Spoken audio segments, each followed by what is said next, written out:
Bonjour, je vais apporter quelques précisions aux explications de Pipeline Gallon. Allez voir ces vidéos. Et plutôt que de faire des commentaires invérifiables, ce sera fait, je le ferai en quelques images.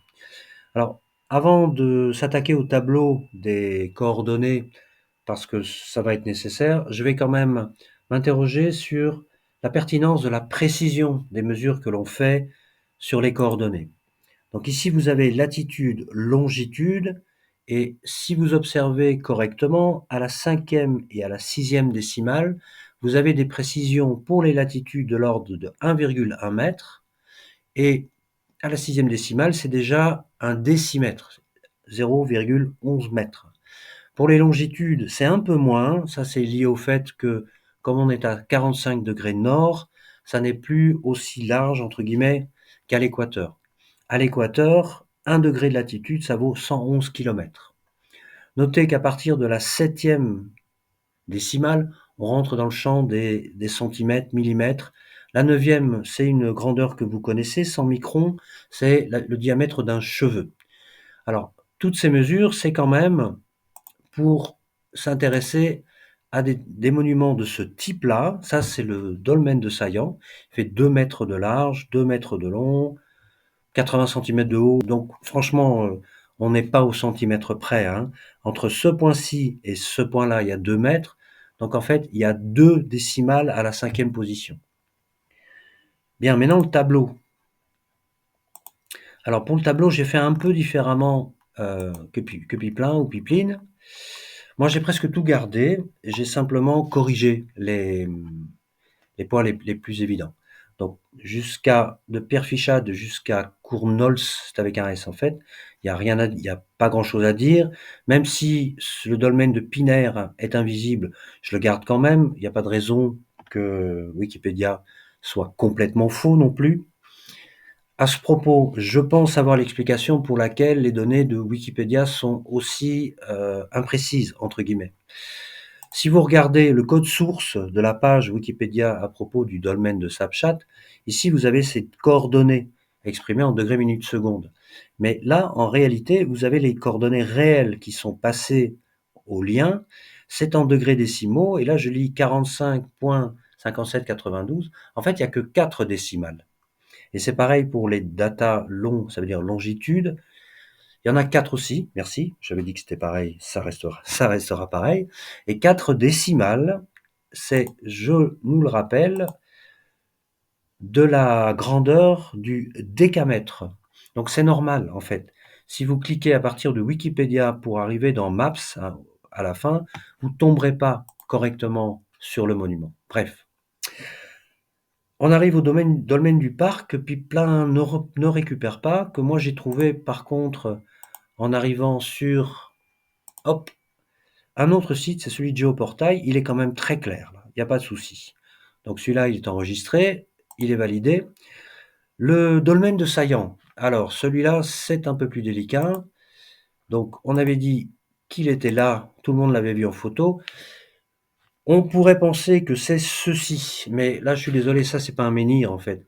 C'est une pierre enchâssée dans l'enrobé du trottoir. Elle est lisse, elle doit pas faire 60 centimètres ou 70 centimètres de haut. Elle doit, en tout cas, la section c'est quoi, 25 sur 25. À la limite, on aurait pu croire que ça c'était un menhir révolutionnaire.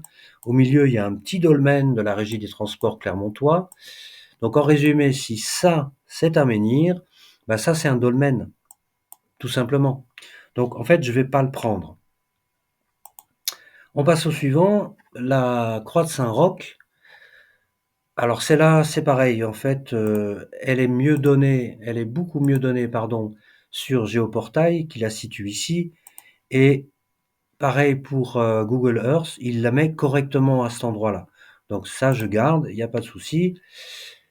Le dolmen de Saillant, alors lui, eh ben, c'est pareil, bien qu'il soit très décalé sur certaines données.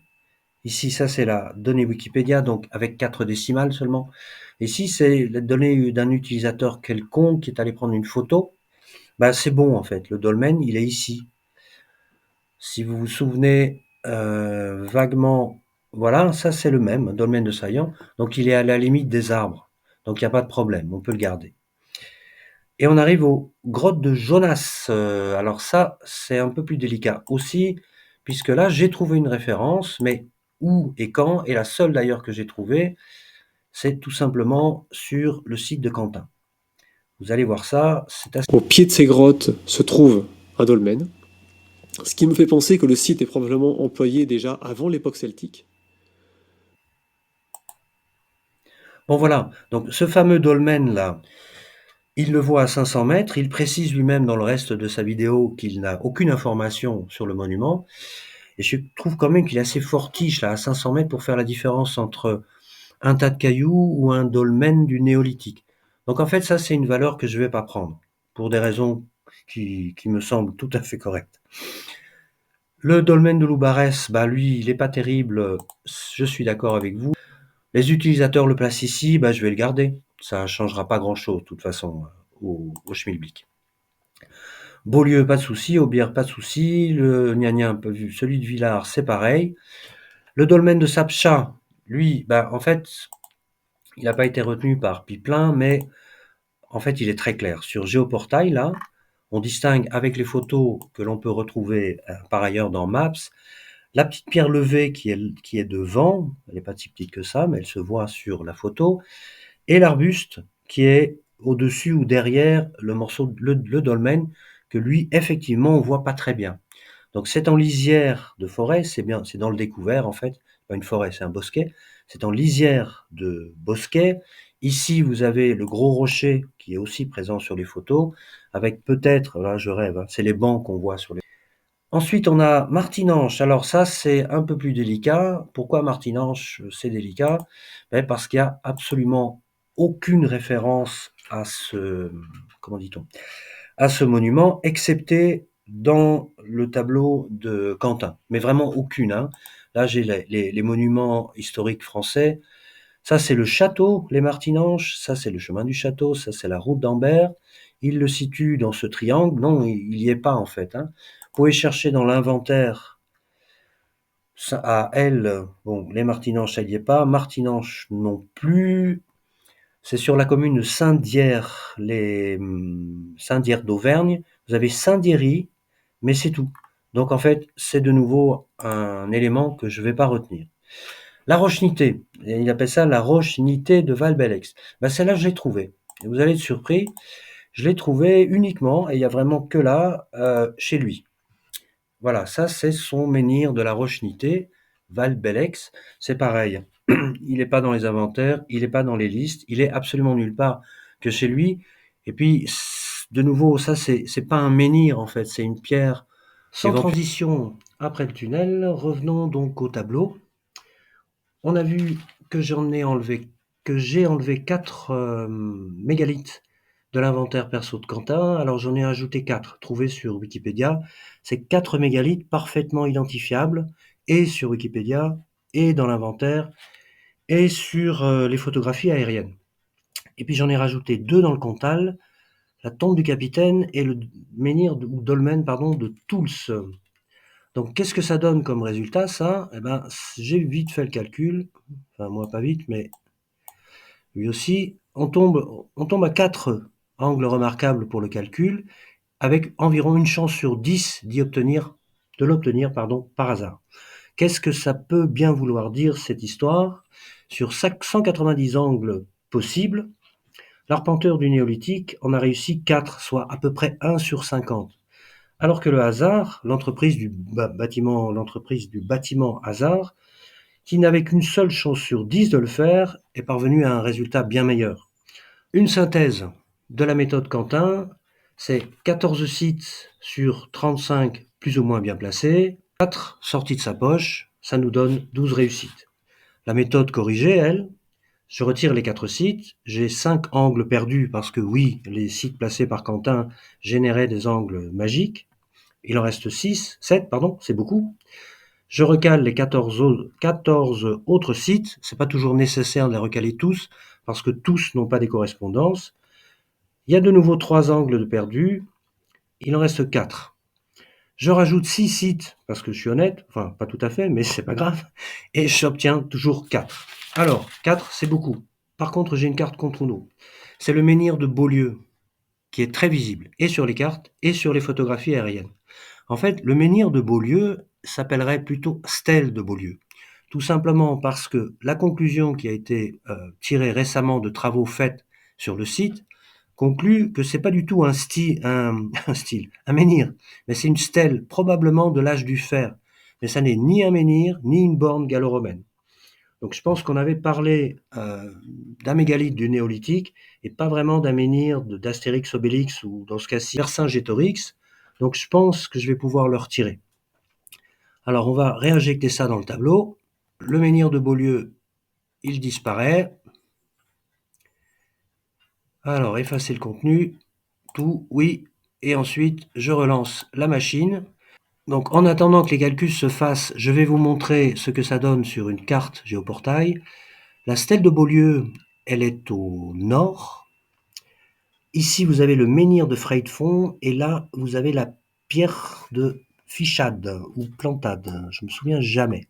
Si on regarde de plus près, les Fichades en fait. Si je regarde de plus près, du menhir de Freidfond jusqu'au dolmen de Lapinaire, vous avez 430 mètres.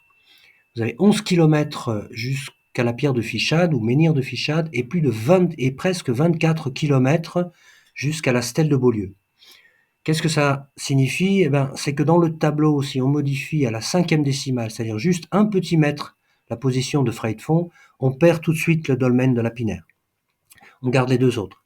Si maintenant on touche à la 4e décimale, et là on modifie de 10 mètres la position du menhir de Freidfond, alors évidemment il faut modifier la latitude, pas la longitude. Là on perd le menhir de Fichade, mais on conserve le menhir c'est pas le menhir, pardon, la stèle de Beaulieu. Donc résultat, conclusion logique, plus vous êtes loin, évidemment, moins les modifications de coordonnées ont d'importance. Retournons au tableau pour voir où il en est. Et comme prévu, j'en ai plus qu'un. Il y avait environ une chance sur 2 pour que ce soit dû au hasard. Moi, j'en ai eu que 2 sur 171, donc je suis pas très bon. Maintenant, grosse question, pour faire aussi bien que Pipeline et tomber à 1 ou même à 0, qu'est-ce que je pourrais faire? Bon, je pourrais éventuellement recaler du mieux que je peux, le dolmen de Lapinaire, parce qu'il y a une référence externe qui est trouvée sur le site de Visorando, mais le site de Visorando, vous allez vite le voir, il ne donne pas la position exacte du mégalithe, mais uniquement sa position à partir de la route. Ça se voit très bien. Donc, ça veut dire que la route, a priori, elle est correcte. Mais dès que je zoome un petit peu, je retombe sur les photos pleines de forêts et l'image que vous aviez vue au début, c'était celle prise dans les années 50. Et là, c'est pareil. Ce qu'on est en train de chercher, c'est un tumulus à l'époque qui fait environ 8 mètres de diamètre, excusez-moi. Voilà, donc ce serait un objet de cette dimension-là. Et là, dans le mélange des points noirs, gris et tout ce que vous voulez, il n'y a pas de possibilité de le trouver. Alors, je pourrais aussi, autre astuce, enlever le fameux angle 0. L'angle 0, pourquoi est-ce que je l'enlèverais? Parce que, d'après Quentin, sa méthode permet de trouver les angles de ces carrés magiques. Là, vous avez 3 carrés, là aussi, là c'est pareil. Que ce soit horizontal ou vertical, il trouve 3 angles. Notez que là, j'ai compté plus de 21 sites remarquables, donc il en a visiblement enlevé aussi. Conclusion finale. Comment j'ai fait la plus grande découverte scientifique de tous les temps? La méthode de Quentin des carrés magiques ne démontre pas ce qu'elle prétend montrer, à savoir que, non, les arpenteurs du néolithique n'étaient pas bons en calcul. Et peut-être lui non plus, en fait. Allez, voilà, merci et à la revoyure.